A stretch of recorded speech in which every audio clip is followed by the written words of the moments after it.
I'm Brandi Kruse, and this is Politics Unpacked. Politics Unpacked is brought to you in partnership with our friends at Future 42, making Washington a place for all to prosper. Sign up for their newsletter at future42.org. As you know, our state is facing a significant budget shortfall. It's a challenge that's going to demand thoughtful leadership, action, and a commitment to fiscal responsibility. I'm recommending approximately $4 billion in savings to the state budget. The precise number is $3,926,404,000. Welcome back to Politics Unpacked, where we unpack what happened in the legislative session over the course of the week.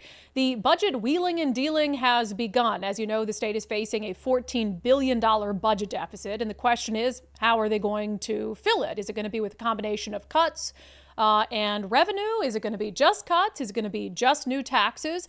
Democrats in the Washington State House of Representatives sent out a new website this week that paints a dire picture of what they say will happen if they can't pass new taxes. They say it would result in catastrophic cuts to services that save lives. For example, they say in a worst-case scenario situation, they might have to cut $3.5 billion to healthcare services, $1.3 billion to human services and early learning, $1.1 billion to higher education, $1.5 billion to long-term care, and $365 million to behavioral health and corrections. Democrats blame the budget deficit on increasing costs, rising inflation, and slowing growth. They say Washington's tax structure requires more spending by low and middle income residents, with the wealth gap growing between billionaires and regular working families, saying it's leaving working class people behind. But for their part, Republicans say that the budget deficit is the result of out of control and irresponsible spending from the Democratic Party.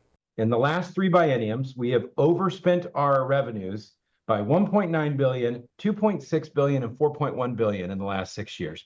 That's almost $9 billion alone in spending more than we took in. And so now they're claiming we have this big deficit. It's really just a masquerade of their reckless spending and financial irresponsibility. There's no other way to put it. We've been warning them for years that you cannot continue to spend more money than you take in. You cannot spend more, one-time monies. A great example of that is when they raided $4 billion out of our state's rainy day savings account and spent it on ongoing costs. This is the natural result of that. Fiscal irresponsibility has consequences, and you're yielding this result. And now what are they doing? They're threatening people. Well, if you don't do this, we're going to have all these drastic cuts that are going to impact your life. It's ridiculous. What they should be doing is saying, we still have revenue growth, which we do. We're just not going to do a bunch of new spending. As far as taxes that are still on the table, should Democrats choose to go that route, we do know that they're still considering raising the property tax levy lid to allow counties and local jurisdiction to raise property taxes by up to 3% at a time without going to a vote of the people. There are also several business taxes still on the table. For instance, expanding Seattle's Jumpstart tax, which is a tax on high-paying jobs across the rest of the state. They're also still considering that wealth tax, which would levy a 1% tax on worldwide wealth. Also happening this week, Democratic Secretary of State Steve Hobbs spoke during a committee hearing against a bill that's sponsored by his fellow Democrats. It's a bill that's been dubbed the initiative killer by opponents, Senate Bill 5382. It would add requirements for initiative signature gathering. It also add requirements for the Secretary of State's office when it comes to validating those signatures. This bill is not needed, and it's just trying to fix a problem that doesn't really exist. Just so everyone knows, the vote loss system is very good. It communicates with other databases. It communicates with Social Security when we hear about deaths that happen, and when people change addresses, we update it pretty quickly.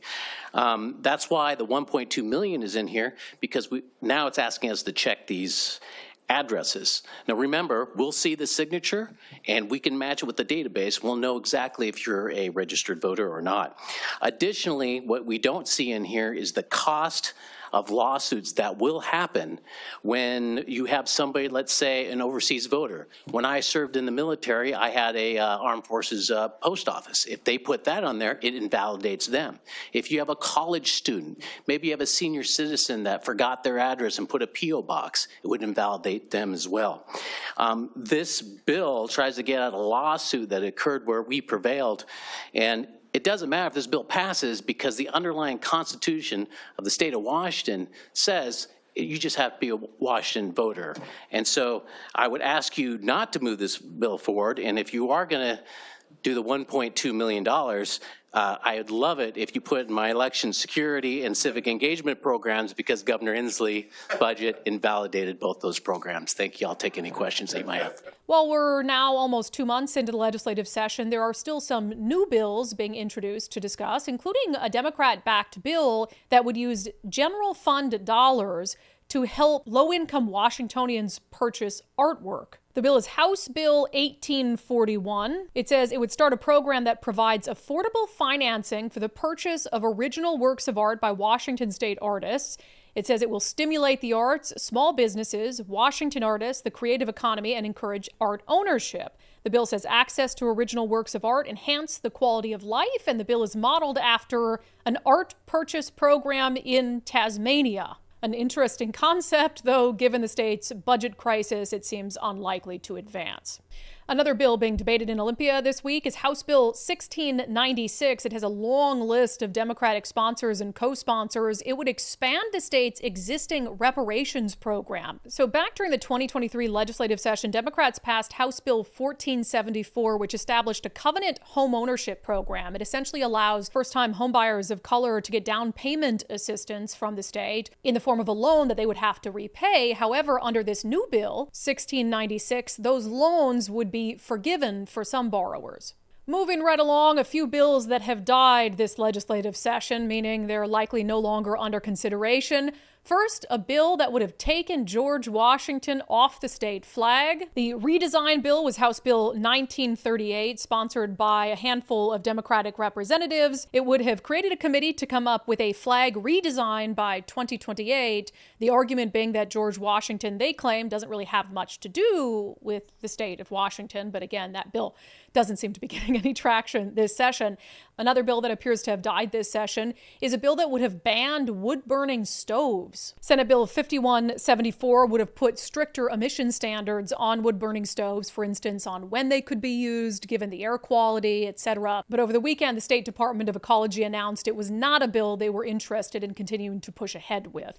That has been Politics Unpacked for this 7th week of the legislative session. I'm Brandi Kruse. Have a great weekend. Politics Unpacked is brought to you by Future 42, making Washington a place for all to prosper. Sign up for their newsletter at future42.org. And in the meantime, join us 4 days a week for our live show, Undivided, where we give context and have important conversations about what's happening in Washington state and beyond. undividedpod.com. That's undividedpod.com.